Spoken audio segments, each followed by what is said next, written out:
case once again from Harry and Meghan of more royal lies. As ever, let me explain. Hi, good morning. Nice to see you. Yes, the wintry weather is with us. It's lovely, isn't it? Whatever. I'm not thinking so myself, ruining my barnet. Do you know what barnet is, by the way? Hair. I know, yes. But you know what it's like? You go out, don't you? And then suddenly now, in this particular weather, in March, you have to wrap up, take scarves, extra gloves, extra thermals, stuff like that. This is the period we should be slimming off, shouldn't we? Being able to go out and enjoy it all, as it were. Yes, I know what you're thinking. Anyway, we had some shocking royal news, or did we? As ever, let me explain. This comes at the time now that, the former royals known as Harry and Meghan have once again invaded their own privacy. Nobody needed to know this information. Nobody cared, really, but they've decided once again to invade their own privacy. No doubt on that worldwide privacy tour, because they've announced that their daughter, Lily Diana, or Princess Lily Diana, as she now will be known, is, of course, or has, of course, been christened. Even that was sort of put around in a strange filter of who exactly christened her, why, when, and how, all of that sort of stuff. Now, what the bigger story is, and a lot of people don't understand, yes, they can be called, of course, princess and prince, if so wish. But what they can't have is the HRH title, which is, of course, more paramount in certain circles. Whatever people think, that's been the bigger problem, for instance, for the lamented Duke of York, Prince Andrew, as one can imagine.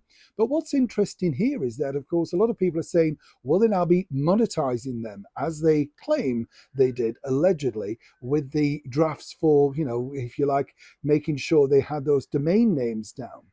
Now, what's interesting, the bigger part of the story, what a lot of people don't understand is this. There was much hullabaloo about exactly how the British monarchy spurned this family event. Now, let me tell you this fair and square.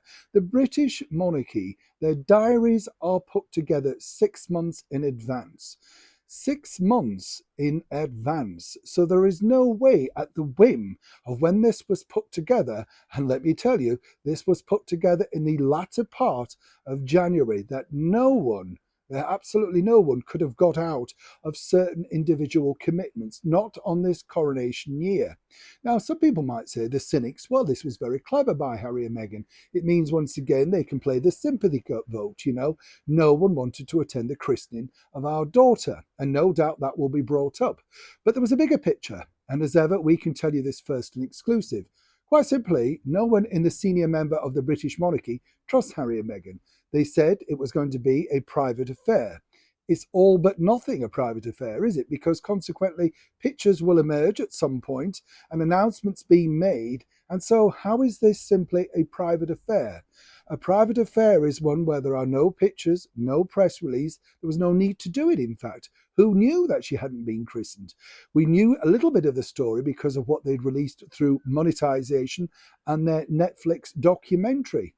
So once again, Harry and Meghan have decided to paint the British monarchy as cold, uncaring, and unkind and heartless, when in effect Prince Harry knew well in advance, quite simply, there was no way that anyone, particularly his father King Charles, could drop everything to attend something like this at such short notice. But as ever, this gets the bigger headlines. This is a developing story, and when I know more, you'll know more.